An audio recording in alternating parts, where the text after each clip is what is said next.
This is Listen St. Louis with Carol Daniel. When I think about the critical issues facing Black and brown residents in the St. Louis area, I often ask the questions: how did we get here? What's holding us back? And how do we progress?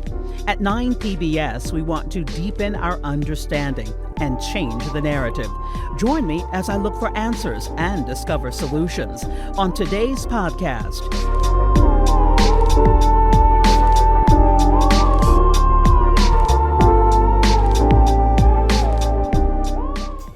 April is National Poetry Month.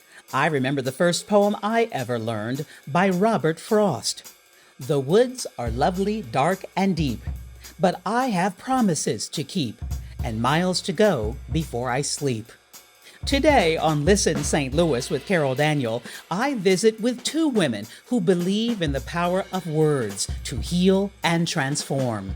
Lyah Beth LeFlore is a television and film producer, author, music supervisor, and daughter of St. Louis's first Black poet laureate, the late Shirley Price Bradley LeFlore, and Marsha Cann, a poet, actress, and educator.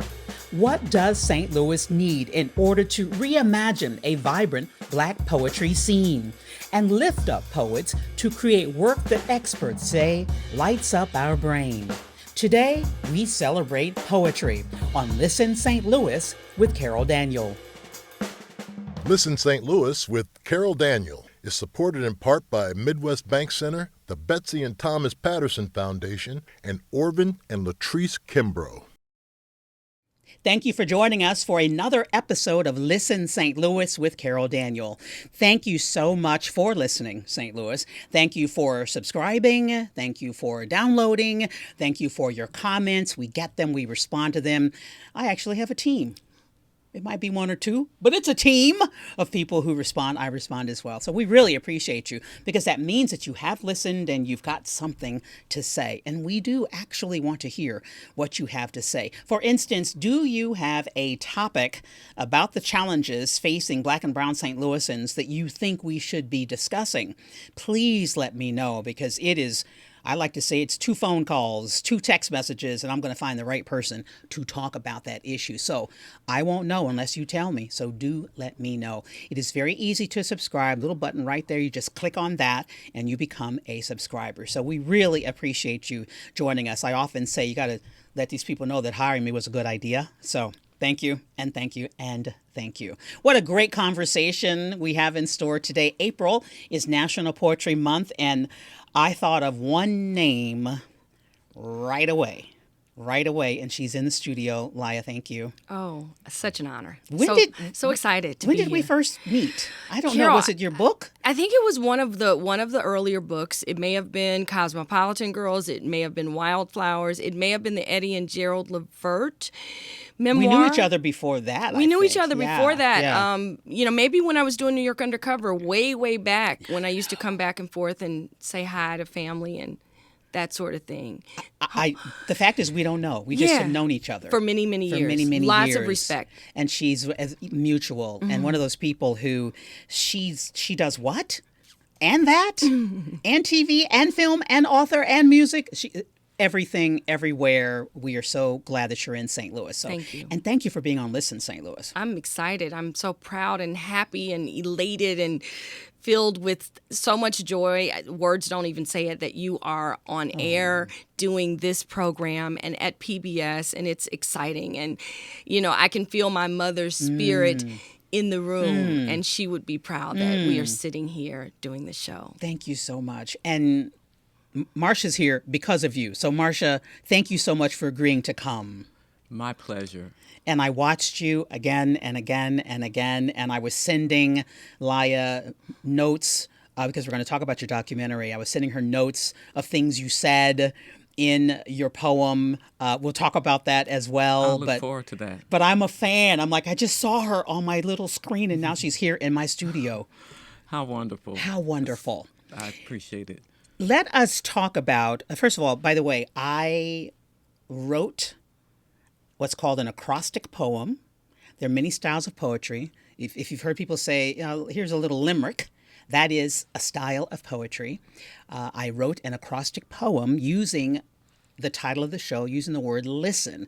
First letter, to use the first letter of listen, and I wrote an acrostic poem an hour before these ladies came. So I'm trying to be like, yeah, I did that. Yes, you're a poet, and now you know it. I know it. You know it now. There's no going back. There's no going back. No. I was so inspired. Talk to me. We want to talk about your mom for sure. Yeah. What inspired you to take the creative journey that you are on, which does not necessarily include poetry? No. Well, I think for me, when you grow up, it's like your father being Michael Jordan, right? That's what I always likened it to. It was, and I had it both ways because my mother, who at the time of passing had gotten her flowers prior to that and being named finally St. Louis Poet Laureate, and we got it all the way up to Congress and added emeritus. So she was the St. Louis Poet Laureate emeritus, and my father, who was a founding member of BAG, Black Artist Group, in the 60s. So I kind of had it on both sides, and I grew up in it, and I couldn't outrun the creative bug, but for me, being behind the scenes was something that I had fallen in love with. When I was in college and I was interning, I was an NABJ fellow. National Association of Black Journalists. And my first job when I graduated from Stevens College was at Nickelodeon in New York. So I literally graduated and my mother and I got on the road and I moved to New York the next day. So for me, long form and producing and really immediately jumping in feet first was the thing that I got the bug from a producing standpoint, and I grew into that. But by the time I hit around 2000, I was really struggling with, I was a writer and I was a closet writer. So I'd kept journals. I did not even tell my mother. You did not tell Shirley Bradley LeFlore. Price LeFlore. She's earned all her names. Yes. You did not tell her that you were writing. I didn't tell her I was writing. And so my first book, which was, I co-authored it with a writer that was in New York, that I was developing one of her scripts. And we always met over Cosmopolitans, right? And so Sex and the City had just started, but we had our own sort of journeys of being girls from small towns moving to the big city to take a bite. And so the first book was really based on those experiences, right? And we did it in a really cool way. It was in first person. Each chapter alternated our voices, but you know, I really helped steer that book, and so our editor Janet Hill, who's no longer in publishing but is still a very, very good friend, who was at Doubleday, had just gotten her own imprint, Harlem Moon. And she got a copy of the manuscript from Tavis Smiley, who was an old friend of mine. And I said, actually, my lit agent at the time sent it to her. And because I was a producer, people were sort of tapping into who's the next voice, and that person is coming from television. Let's check this out. But I hadn't gotten a response yet. So Tavis gave her a gentle nudge. She was a very good friend, and she was like, "Oh my God, I read that. I want that book." And so I got the book deal, then told my mother. So no one knew. My family, nobody knew. Oh, wait, can I ask you? I ask you? Are you feeling trepidation about telling your mother? Are you feeling like this has to be? My son has said to me, I have to have the plan all together before I tell you. I'll tell you what. My sister, my eldest sister, Hope Price Lindsay, had just published a wonderful book at Hyperion called These Hands. So she was a published author in the children's world, but she was a playwright. Pressure. And my mother, right. And so for me, I just didn't want to suck, right? I just tell you. So it's like, is that the name of a poem? I didn't want to suck. That's a good name. I felt like I don't want to do this unless I can really, and I'll never be as good as them. Wow. And once I got the bug and really let loose, that book led to a multi-book deal. But what did she say when you did finally tell her? She was like, "You wrote it? What? The first person I let read the manuscript was my grandmother, Minnie LeFlore, rest in peace. But I said, now, grandmother, it's a little edgy. And she was like, I've lived some life. And you know who you're talking to. Right. So she actually read it first. And from there, it has just been a beautiful journey, living this double life, writing, also continuing to produce, and really now moving into the space with my mother's passing, Mother's Day 2019, into being an arts advocate and supporting other artists in writing, in music, all that I can sort of bring to the table, especially now that I am back in St. Louis. And I love it that you said arts advocate, because Marsha, arts and activism, they seem to have always gone together for you. Yes, that's been a strong connection that I've discovered in my writing that has materialized from my writing, my collaborating with other writers and artists. And I want you to crowd that mic because I don't want to miss a word. Yeah, well, I have been fortunate to work with some really good writers, talented writers, dancers, and singers as well to hone my craft. When did your craft even come up and say, hello, I'm here? When I was a senior in high school, a group came to our school, Beaumont High School, and performed. And I said, this is it, because the only performing I had done before was I'd always have the longest poems at church for Easter and Christmas. And I wanted more, but I didn't have any idea. But I didn't have to, because the higher power was there to make it so. I went in an auditorium, and there was the Black Drama Group from Washington University doing the Amen Corner or a Day of Absence. I think it was a Day of Absence, actually, that they did. And I said, I want to do this. I want to do this. I want to do this. And shortly after that, the Messenger Singers came to my school. And guess who was in the Messengers? Who? My mama. Madame Shirley LeFlore. I was mesmerized. She was so beautiful, so exotic, but warm, and just a sanctuary. I knew that she would be in my life. I didn't know how, but that's a I knowing. knew that. Yeah, that's definitely a knowing. And then I guess it was several years later, I was at WashU, I think, at that time, or I just graduated from WashU. We were at St. Stephen's Church, and we did a lot of partnering with St. Peter's.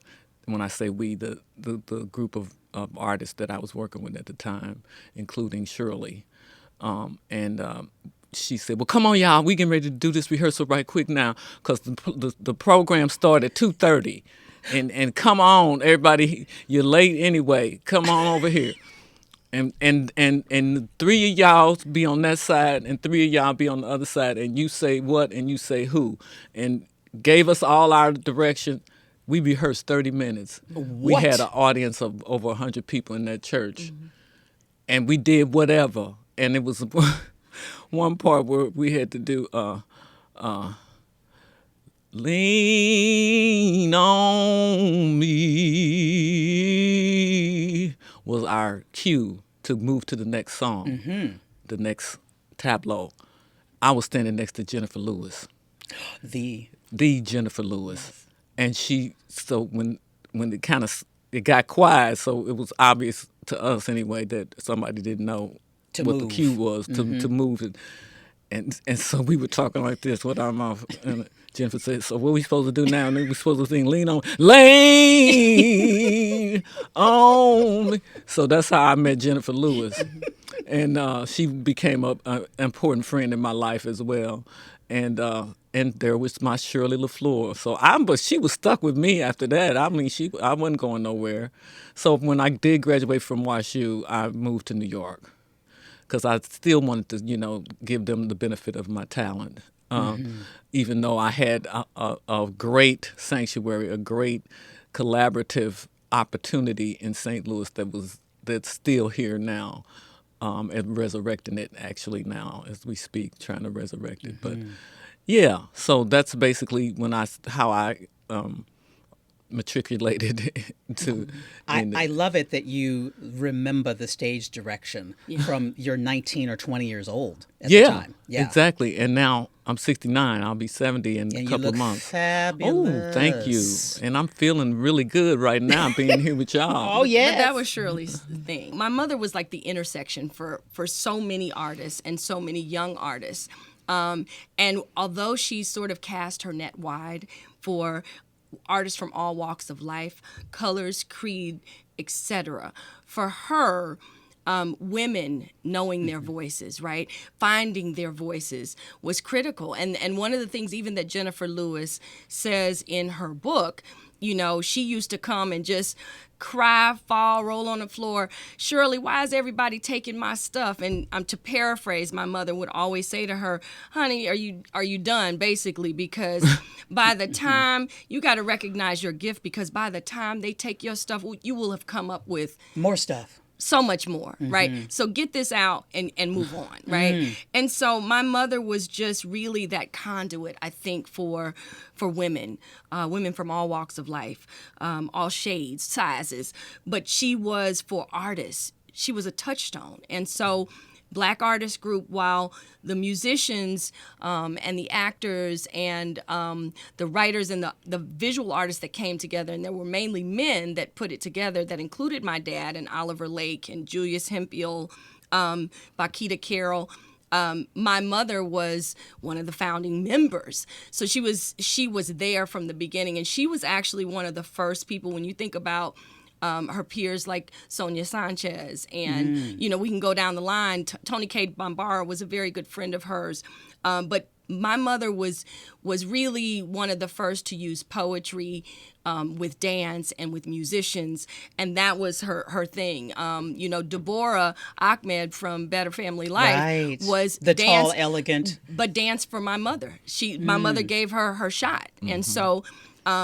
It's really, that's the wonderful part of the history of St. Louis when you think about the arts and specifically poetry, you know. And so when you talk about trying to revive and regenerate where are we right now in the art scene?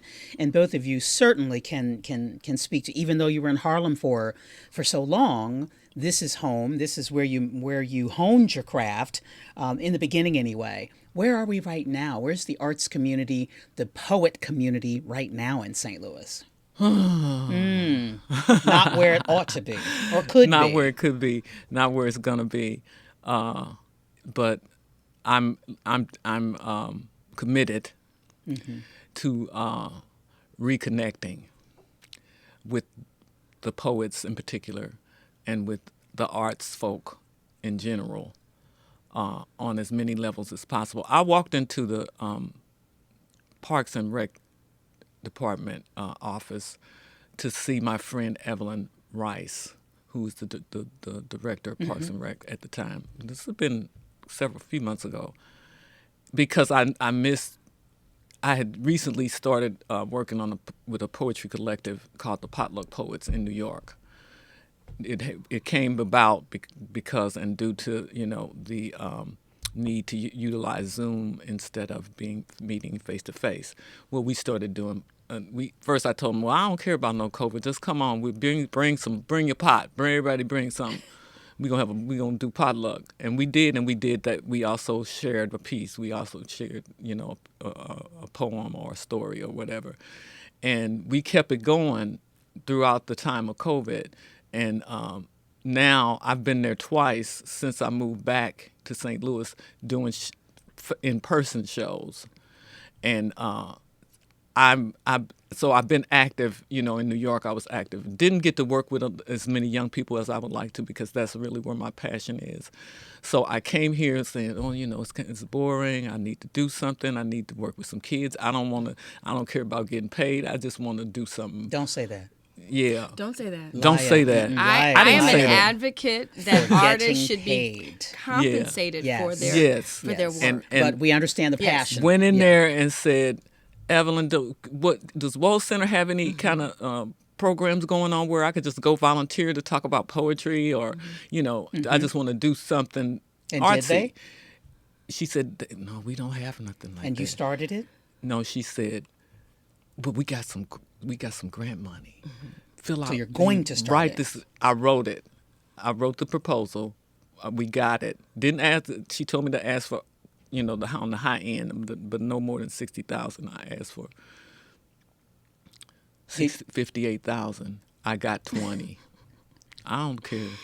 You got something. I so got you're going 20. to do something. So I'm going to do something. But That's the answer to your question. I feel like a part of that answer is that even though this is coming from you, that you want to revive this and focus on young people. Yeah. That there are young people we know that who Yeah. want we know it to engage in this. Absolutely. And I'll just say this, because the one thing that I began to do before my mother passed was listen to her and make sure that I had accurately documented what she saw as her legacy. And so my plan was always to start her foundation and really have it be an extension of everything that she worked for over 50 years in this region to do, even though she moved to New York and worked out of there and performed at Carnegie Hall and New Eurekan Poets Cafe and did so many wonderful things.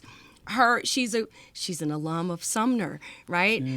My father, Oliver Lake, Lester Bowie. So, my mother, St. Louis was in her bloodline. And so coming back here, which was not planned, I never thought that I never was, oh gosh, I'm from St. Louis, I'm never going back. I never looked at it like that. I was living in New York, then I lived in LA, and then my husband. You were gainfully employed. You guys were doing your thing. And my husband and I were in Michigan. We were just trying to figure out, when he retires, where do we go? But and then when I knew that she was nearing, and I had a finite amount of time, I got to work. And so for what she did in the 80s with something called the Creative Arts and Expression Laboratory, with her name, really it is important now that I turn up the heat on raising funds to provide a financial pipeline to help young people who want to pursue writing, to learn more about that. Would I like for it to be in this region? Absolutely, because Lincoln University meant a lot to her. Because that's where she went to Lincoln. She and I have that. She didn't graduate from Lincoln because she got pregnant with my first sister and got married, and but my mother, education was we have a long history with Lincoln. My great aunt was the longtime librarian there. Oh my gosh! So we were, I think that's pretty awesome for an African American family when you think about in the 40s, the 50s, right? We're pretty much outside of the oldest that had to sort of make sure the youngest were taken care of. Lincoln University was that place. So Lincoln, Webster, my mother is also an alum of WashU, got her master's there.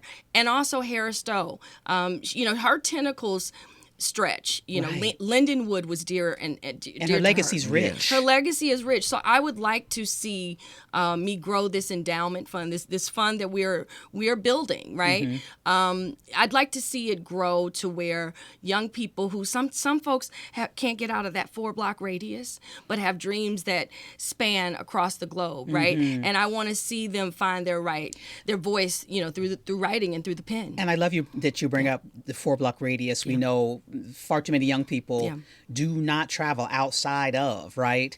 Talk to me, each of you, about what you think poetry actually does for the human spirit. That's a deep, esoteric question. I mean, honestly, I have a real simple answer. I think that, your power is in the pen, and I would like for young people to really understand that your words are your weapon, right? And we know that words can hurt or they can heal, but I think, especially because I'm a hip-hop head, when you think about hip-hop, when you think about, African rhythms, when you think about just rhyming, right? You got to go back to, the Public Enemies. And when you think about when rap really, even when it got to be where it was just fun and a good time, like I think about, my relationship with my late friend Heavy D and Big Daddy Kane and MC Light, who is a friend who's still, going strong, right? But By the way, that voice you hear at every award show is MC is Lyah. MC Lyah. Yep. Yes. She's really turned her and Latifah, they're a business. Even Yo-Yo, who is also a friend. So I think if more young people got a chance to really understand, I think the bridge of hip hop and rap with poetry, it is poetry. Right. And I said to my son once, who would write poems, I said, you're even a songwriter, because songs are poems, right? You are a songwriter. And I've said to him, you are a poet. Would you please accept that and move on with your life, Thank right? you. I've said that to him. And when watching you this weekend, as I mentioned, seeing you time and time again on the screen, and now you're in my studio, I think it's a line from your poem, because I sent you this line, speak now, poet, or never have peace. Yeah. That's about the size So of it when for I me. ask about what poetry does for the soul, that to me, that is, in a way, answers that. Oh, absolutely. It empowers the soul. Writing, and not just poetry, but just writing in general. But to just explore who you are, and if you are truly a writer, an artist, you'll connect with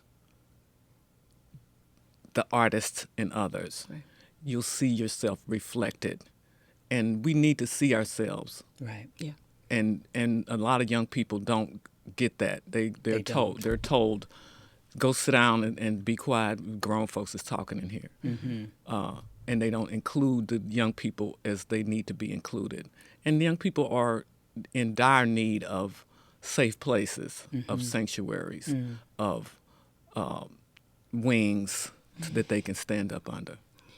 And like Shirley, like I was able to stand up under Shirley, and still do. She's with me now. Young every people day. need wings. This is, young people need wings. Absolutely. And I want to go back to something that you asked her about, because, coming back home, and I felt like I was thrust into it, but I really appreciate Chris Hansen for basically putting me a clock on the wall. And he was like, hey, we've got to open the high-low, we need, you want to have some space here? Let's do it. So the very first mural that they put up on walls on Washington was my mom, right?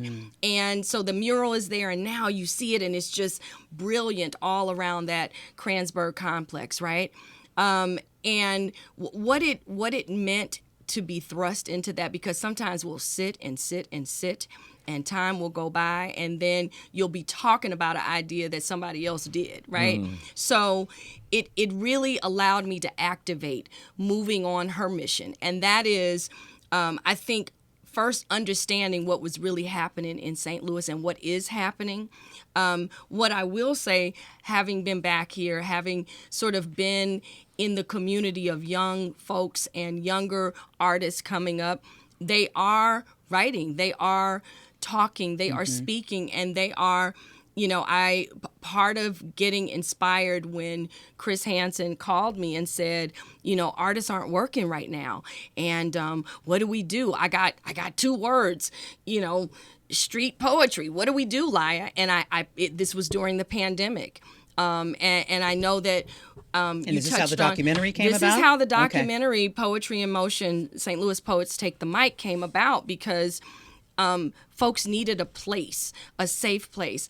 And it was still, everybody was isolated. So we did it very safely, one person at a time. I called Marsha. She had to film hers from New York. But Dana Christian, an amazing director from here, who I work with quite a bit, he directed and edited. I wrote the piece and was served as the host of it. And so it was bringing young people, elder poets, Dr. Eugene B. Redmond. His whole Eugene B. Redmond writers group, and Darlene, rest in peace, who passed away, but including them, the spirit of Dr. Michael Castro, who was, my mother was his mentor as well as a friend, and he is also a late St. Louis poet laureate. But also having his widow, Dee, do in narration as we filmed her his song, his piece, his poem, The Talk, Can We Talk? So that piece, as well as the young poet laureates, Grace and Sarah, who has, Palestinian roots. Grace, she grew up in St. Louis. I believe Grace might be in her first year of college now, but she is of Nigerian. Her parents are Nigerian. And so it is that spirit. And so you reconnecting, it's so time for that, right? Corey Black, he's in the piece. So I really wanted... Did Corey do the talk? Corey, no, that's not Corey. No, that's Dee actually doing. And then Jabari Asim, who was also, my mother was his mentor, and who now is a very well-known, best-selling author. And these, again, the documentary are poems that people wrote during the pandemic. They're poems that they had that connected to the pandemic, or either poems that they wrote during the pandemic that were inspired by the circumstances, the political climate.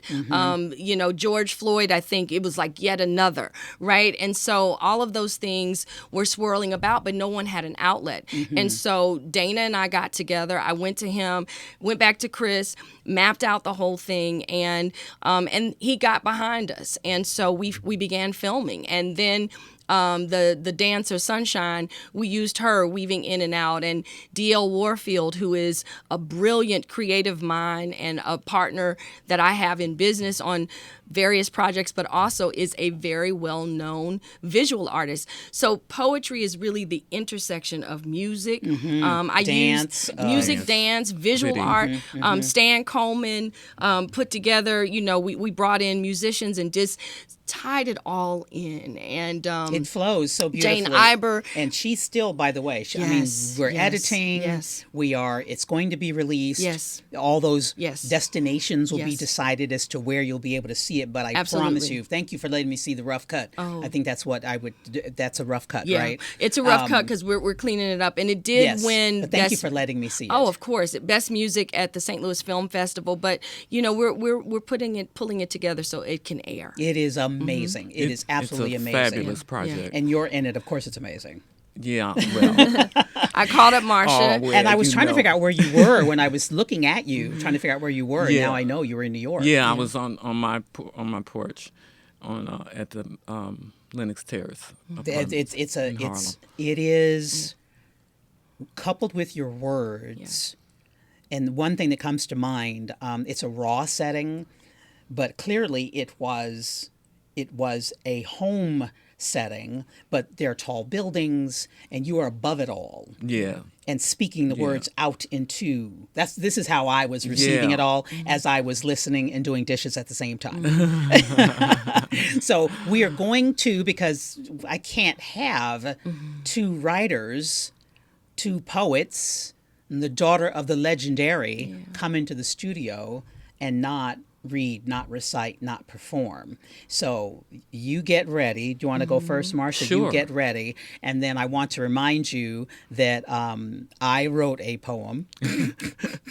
We need to hear it. I'm so excited to hear your poem. I was so excited because I had no plans. Yeah, but that's when that's true spirit. That's spirit with that meeting up with your intellect, with your presence and happening. Let me write that down. Spirit meeting intellect. I just, when I met with these, after I got the money from Parks and Rec or whatever, I had a meeting with one of the managers, and she was telling us some very technical things and stuff that was going over the top of my head, and I was writing, and when I got through, I had written a poem, and she said she and my fiscal person that I took with me, because I don't do the fiscal stuff on those grants, I just don't have the head for it, but Carla Fry, she was sitting there, she was like, this girl on the stage wrote a poem.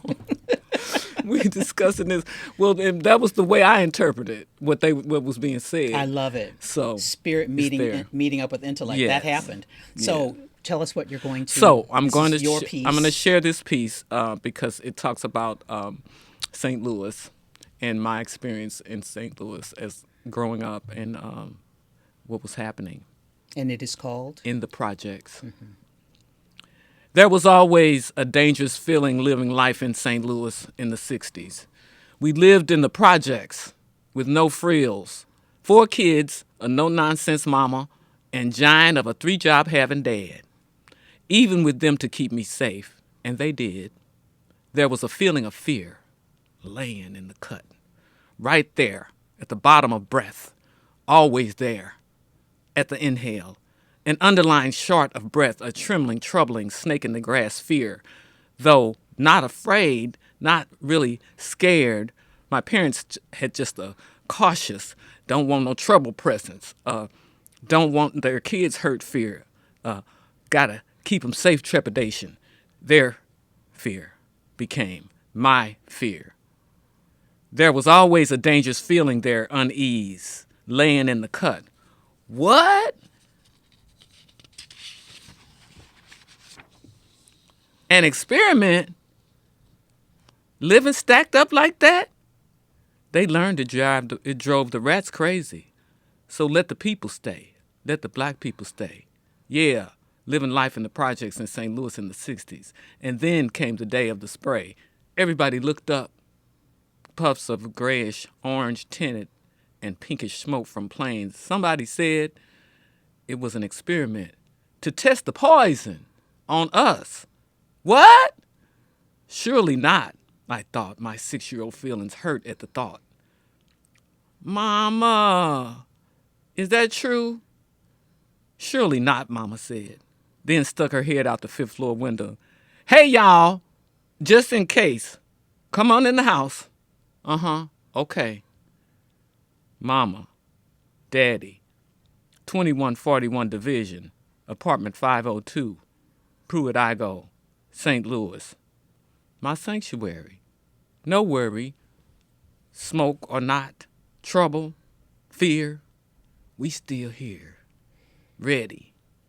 Mama, Daddy, Jesus, be a fence. Thank you. When did you write that? I wrote this in New York. Let's see, did I put a date? I didn't. I feel the ever-present I don't know. experience and emotion. Yeah, I wrote this. I wrote it a much shorter version years ago, like 20. Do you have an intention when you write a poem as to how we will receive it or no? Or is the intention that I have to get this out of me? I have to get this out of me. And it's a combination, actually, because definitely when it comes up like that, the line you quoted, poet, speak now, never have peace. If you don't get it out, it's gonna trample over you. It's gonna mow you down. It's gonna slow you down. It's gonna turn your head. It's gonna make you not value yourself. It's just gonna lay you raw. A message for the young people. Yeah. Yes. At the Wohl Center this summer. At the Wohl Center this summer. I'm planning on being at one of them. I don't know if it's going to be Wohl, because he said that one already had their But you're going to be somewhere this You're gonna be summer somewhere. in St. Louis with some little minds, letting them. And we did street theater, and that's what I'm gonna just redo it, because that worked pretty well. I had a group called 40 Corners, and I was working with the Institute for Peace and Justice as board member, and we wanted to engage young people to help them to develop a perspective on their own perspective on the 60s, the civil rights movement in the 60s. They knew nothing about it, just surfacey stuff. Right. They were running around one day talking about, we ain't got to go to school Monday because it's Martin Luther King's birthday. And we were like, so what does that mean to you? So we started sitting down with them once a week and having a rap session, and started bringing people in who were marched in the march. I shared poetry. We talked, we did. Deepening their understanding. Deepening it, letting them, develop their own perspective, brought in videos for them to look at, did, improvs with them, created, poems, songs, dances. And I know it's not necessarily your goal that they understand who stands before them. Yeah, it's not necessarily, but it is. But I hope that It they is. understand who stands before them, Yeah. and who you then stand on, and then they stand on, Yeah. that they get that. Well, I'm praying for the best results. Congratulations. 20,000 is more than zero. It's It more than is. zero. I'm It gonna is. do more than something. zero. It's more than zero. We're gonna do something. But we need 20 more of those 20,000. Yeah, we do. Yeah. Yeah, we do. 200 more of those 20,000. Yeah, that would even be better. And I have, you said this to me, Lyah, before we started Yeah. our conversation, that in my purpose walk, Yeah. in this chapter of my life right now, Yeah. so us having this conversation, there's right on purpose in us having Absolutely. this conversation on 9 PBS. I mean, I say it all the time that we want to change the narrative through these conversations, through this podcast, and change the story we tell ourselves about ourselves. And when we do that, when we start telling ourselves the real story Yeah. about ourselves, Yes. everything changes. Everything changes. Everything changes. Everything changes. I mean, that's why I have to everything commend, honestly, since I was a little girl, because my mother used to appear on 9 PBS. And so I think about the commitment to the community, and 9 couldn't have been smarter than coming to the Carol Daniel, No. right? I mean, you know. Well, I came to them. Yeah, well, We came to each came other. to the together. table. We came together. We came to Yeah. the table, and, Yeah. and this is why we are here, and I am just so in support. But, you know, we have to meet young people where they are right Yeah. now. Yeah. You know, we all of these things. It's a pie in the sky, but it doesn't have to be. But we do have to meet them where they are, because there is so much trauma. Yeah. And when you talk about poetry and what writing and even what hip hop and what rap means, it's an outlet, right? We just want to help show them some things and enlighten them Right. so that it can make some sense, so you can tell a story. You know what I'm saying? Right, and they have a story It doesn't to have tell. to, because the purpose of rap and that sort of artistic expression, while you can have fun with it, tell a story. And that's the one thing rap, following in the footsteps of the big brother, big mama poetry, right, tells a story. And some of our young people don't know how to tell a story, right? But they have stories to tell. Right. What you see every day, just trying to get to school, right? Just trying to get to Ashland Elementary, just trying to get to Riverview Gardens, just trying to get to Sumner, just trying to get to Vashon, To just get up and just out trying of to that, get up yeah. and get out. That's a whole piece, right? You got a story, right? Yeah. And the anger that so many of our young people are struggling with and live with, and the way that it's coming out, like fighting ain't nothing new, right? No. There's been I see you at 3:00, you know, this 3:00 Right. has been Right. there, you know, we can go back in time, right? But it used to be about, you know, I'm tired of being bullied. I'm going to have to stand up for myself, right? But it was never a fight to the finish, right? Right. You got young people right now that don't even have a way, they don't even know how to control their emotions. They have no one to talk to, Right. no way to get it out. So you know what? If through my mother's legacy, right, through these conversations, through the work that you are on the precipice of, you know, doing, through what you want to do as, you know, a seasoned sister of the word, right? Yeah. You know, I think we have to make young people understand and get back to some things through a way that they can relate to, even just respecting elders again, right? So if we could just enlighten them in a way that meets them where they are, I think we can have some success with it, because I do see the arts, I do see poetry and writing and music and these things, again, poetry is at the intersection Of it all. of being a healing bridge, Right. right? And so when I you love it that you're saying that, because Yeah. if you say poetry to people, Yeah. they may withdraw because I don't get it, Yeah. because what does it really mean? But to hear you so passionately, both Yeah. of you so passionately say that this, it's what I hear you saying, Yeah. this is about changing minds. It is. And therefore saving lives. Yeah.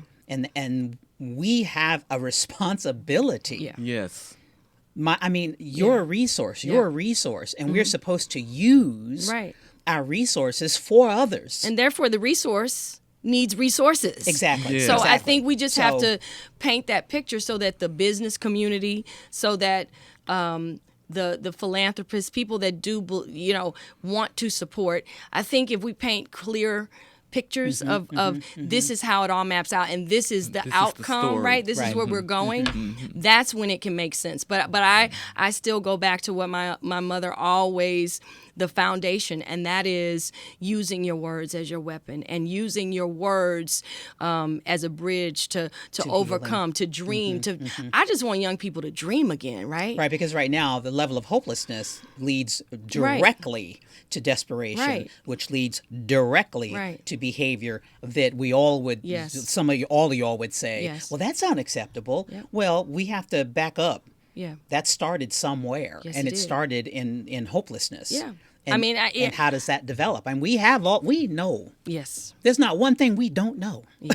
There's not one thing that we don't know about how these things have all developed. Yeah. It is. I heard a gentleman say in talking about homelessness that it's an expensive problem to fix.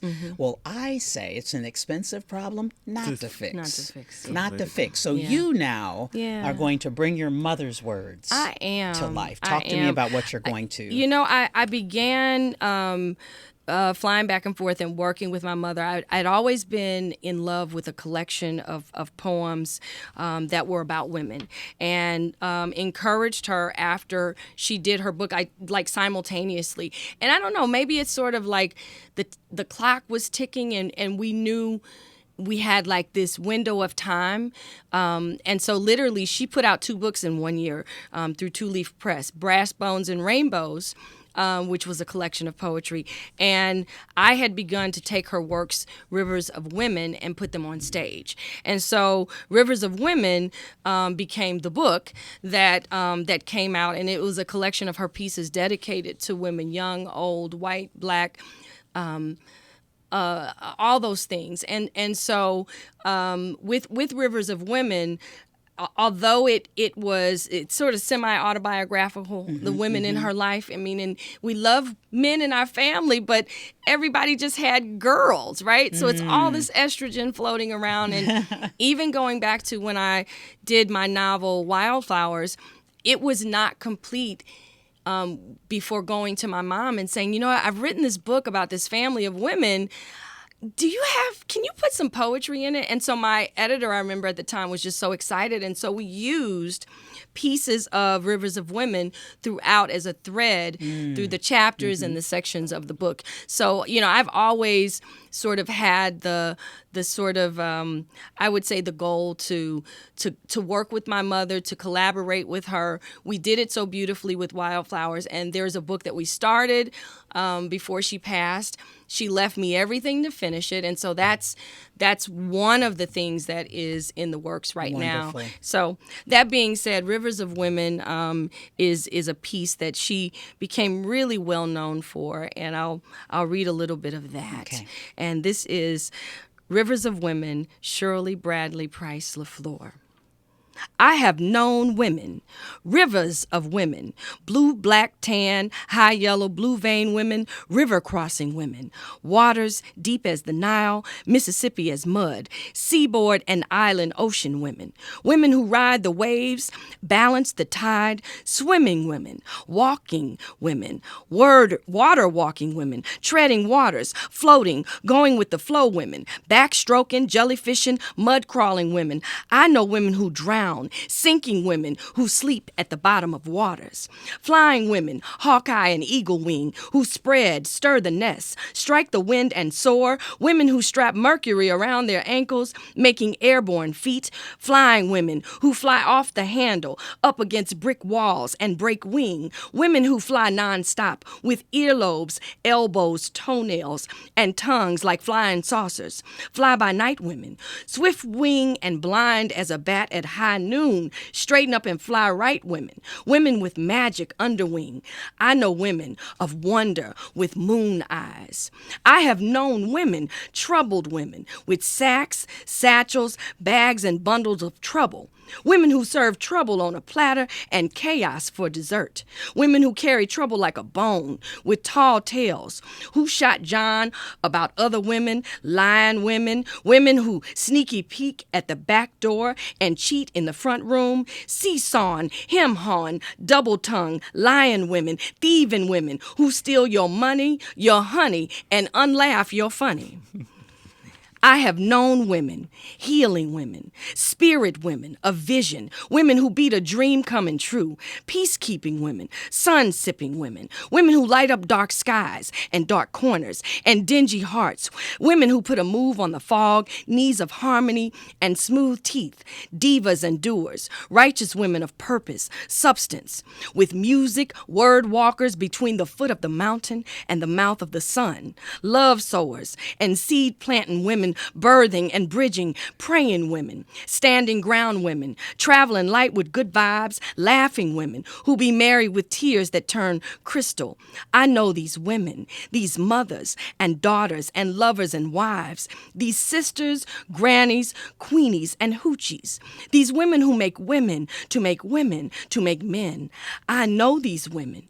I have known women, rivers of women, blue, black, tan, high yellow, blue vein women, knitting hands, collecting eyes, ribbons, photographs, hair clippings, poems and stories, stringing pearls and parables, tears and smiles, gathering picnic baskets, silk gloves, birthmarks, teacups and ashes, picking the flowers, snatching the breath prints of women past, writing a song called Women, Rivers of Women, Rivers of Women, Rivers of Women.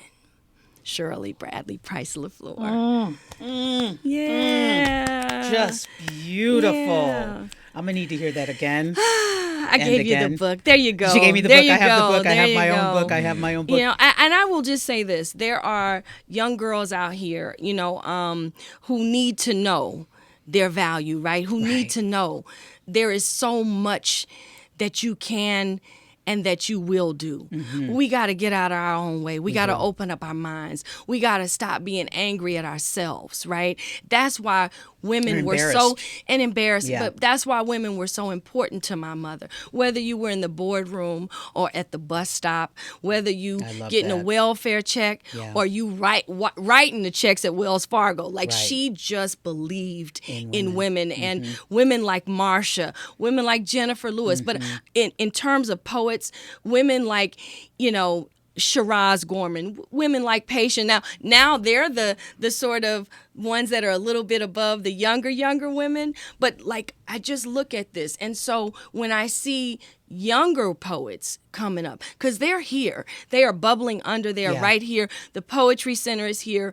We featured many of those poets in and spoken poetry word is, thank goodness. Spoken word is still the savior. Is a thing. It's is still a very thing, much alive. and it's happening very much all over. Yes. Are you? Before I read my poem, yes. Okay. Are you hopeful? You're hopeful women. Yeah. Mm-hmm. But I know you're also activists. Yes. And activists. Yes. They're in every activist there is a streak of. Try me one more time. You got one more time. There's a little bit of that, but there's a hopefulness in every activist. Are you hopeful I'm beyond, with the art scene? Beyond hopeful, because as much as there is a struggle, I know that there is the next Shirley LeFlore out here. I know that there is the next Maya Angelou. I know that there is. Eugene, the next Langston Hughes is out Langston there. Hughes from Joliet, right? I know that Eugene Redmond. I know there's a young Who's Eugene walking amongst us, right? And shout out to Dr. Redmond, to Eugene Redmond, who is still here, still who I standing. see in Walgreens every now and then. I love that. When I turn around in Walgreens, y'all. Yeah. Shout out to Eugene, Treasure and his daughter Treasure, who I love Treasure so much because we have to hold the torch for, and they're big shoes. And that's okay. That's okay. For our parents, but that's what we're here to do. That's what we are here to do. You're and hopeful? I'm hopeful, and I'm looking at the time passing by. But I'm hopeful because I know that the ancestors are still here with us, and they're guiding us now. But the soon-to-be ancestors are here, and we need to get what we need to get from them before they step into the hallway. I hear you. I wanted to add something. So, two people, young poet Elijah Wan Davis, who she has worked with, but Elijah Wan was out protesting. He was young. The energy was just sometimes beyond palpable during Ferguson, right? He ended up, you can go read about it, but the beauty is the Post-Dispatch did a big, huge cover story on him a year ago. Brilliant, brilliant, brilliant poet, actor, activist. One false move during the protests. Sometimes, again, our words can get us in a way, right? And at that point, it was lock everybody up. He did 7 years. 7 years. But he got out, and guess what is now the star of all the Black rep plays? He's amazing, but a brilliant poet who is in the film.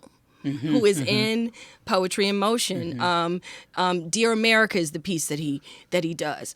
But just brilliant minds, right? And so he's got a message for young brothers coming behind him. Like, if you think that this is what you ought to be out here, and he wasn't no knucklehead. He just got caught up in fight the power, and it was the wrong path. But he talks about it, and he writes about it, and he's an advocate for changing and working with young boys, particularly in the juvenile system. And then you had a second name. Okay, the second name is... And let me say, Go ahead. before I forget, because my mind is short, but Elijah Wan works in restorative justice now. Oh, yeah. Yes, he does. Okay. And very successful in it. And he's going to be who's going to be in charge of 40 And Corners. we have heard from so many that the minds today were born, many minds today were born in Ferguson.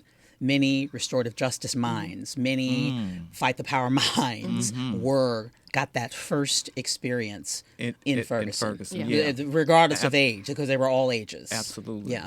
So the second thing that I wanted to say, as we are approaching the 10th anniversary of Michael Brown, I had the honor. It was painful at times. It was joyful at times. But I believe ultimately in stepping back, it was healing. And that was, I was the writer who wrote and worked with Leslie McSpadden, Michael Brown's mother, as she told her story, and Tell the Truth, Shame the Devil. And although it was not a book of poetry, it was a poetic journey, and I wrote it in her voice. And that's the one thing I'm very thankful to have that ability as a writer to capture cadence and tone and emotion through my pen when I'm working with people, whether it was working with Eddie and Gerald Levert or Shirley Strawberry or with Leslie. But what I want to say, as this is the 10th anniversary, and a lot of people, got, not that they were looking for a clout after that, but a lot of people got that. And at the end of the day, there's still a mama who has to sit with herself every day, right? And we work closely for a long time. And what I will say is that most people don't know that, and a lot of these kids say, well, I'm going to be a rapper, right? But you're really a poet. So he wrote, and that was his release, right? He was writing, he was recording. And so his music may not ever get heard. No one may ever see those writings that are sacred to her. But I do want to give a shout out to the fact that a lot of stuff came out of Ferguson, but at the center of it, in the quiet of that, was a boy trying to become a man who had dreams for himself. Didn't even know how he could make a dream, because when your mama and she has dreams and had dreams then, but what I commend her on was being, this 15-year-old girl, a child raising a child, right? And she was 15 when he was born. Yeah, but this is what I will say: the beauty of all that is that man-child was an artist, right? He was a writer. He was a poet. No one ever got to see it, right? So it's just something that just lets you know. Once again, it just really hammers home that your words, that's your release, that's your escape, that's the way you dream. And that every child has that. Every child has a story. Has creativity. So and that's what I want young people in St. Louis to know. I hope through the work that you are doing, that you're embarking upon, the work that you are going to do as a seasoned St. Louis artist who has come back home. The work that I am looking to really kick into overdrive with your mother's foundation, the blueprint that she left me, and with really taking the Shirley Bradley Price LeFlore Foundation into schools, getting to girls, things that, you know, I hope to collaborate with you on many things. That's done. Well, girl, but that's it's, done. you know, it is just imperative that these young people feel like they have some place to let it out on That paper. their words matter. That their Yes. words matter. And stop filming yourselves doing this stuff, right? Yes, yeah. Come on, y'all. And when we get in Come front of on. them with Yeah. conversation about something as beautiful and creative as poetry, creative writing, all the different elements of the creative process, then we slip in behavior changes. Exactly. That- I want to that's how see you you're film able- yourself doing a cipher, Right. Yeah. doing a poem, talking about getting out and not going deeper in, Yeah, right? absolutely. That So kind of- that's Yeah, what we'll do. That's what we're going to do. My little nephew was shot to death a year ago this so past sorry. Sunday. And he had asked, we found out this afterwards, that he had asked the teacher, one teacher that he trusted and had confided in about some things, asked him, well, how do you get out? How do you get away from people? Because all people were telling him was, just get away from them kids. Them boys, they ain't no good. Just get away from them. And his question was, well, how do I do How? that? Yeah. How? And it never got answered. Words have power, and we are Words. going to do what we are going to do.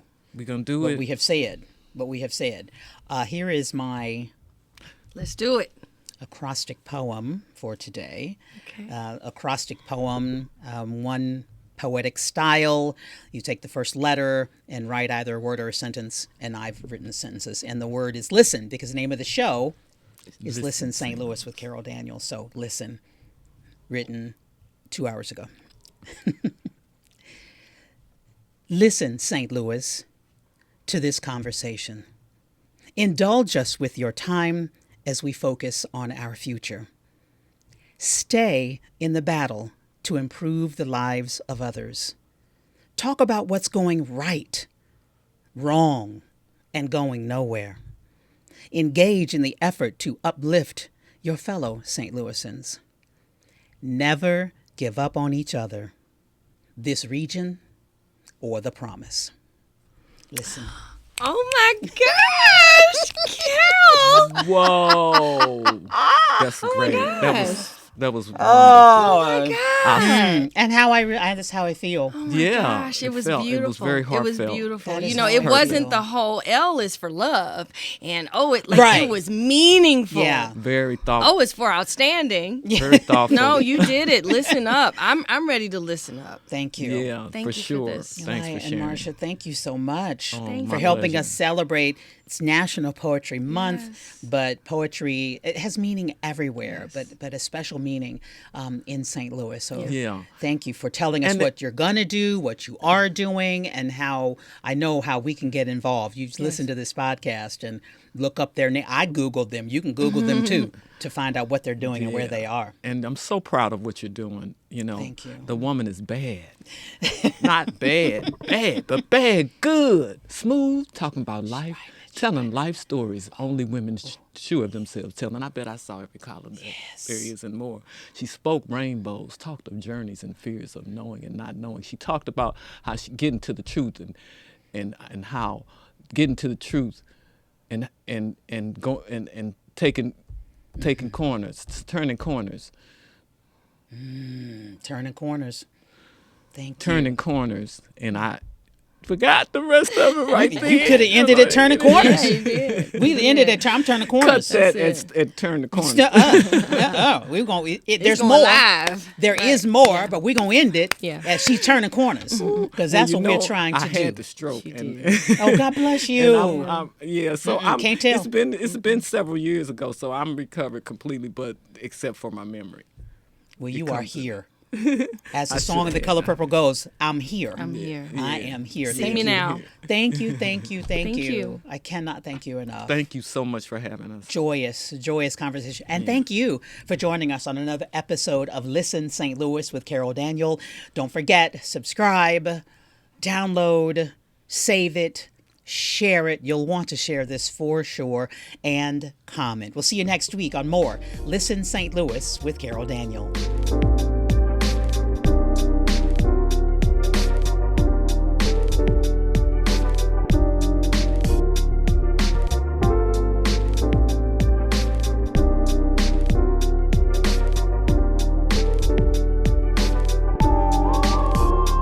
Listen St. Louis with Carol Daniel is supported in part by Midwest Bank Center, the Betsy and Thomas Patterson Foundation, and Orvin and Latrice Kimbrough.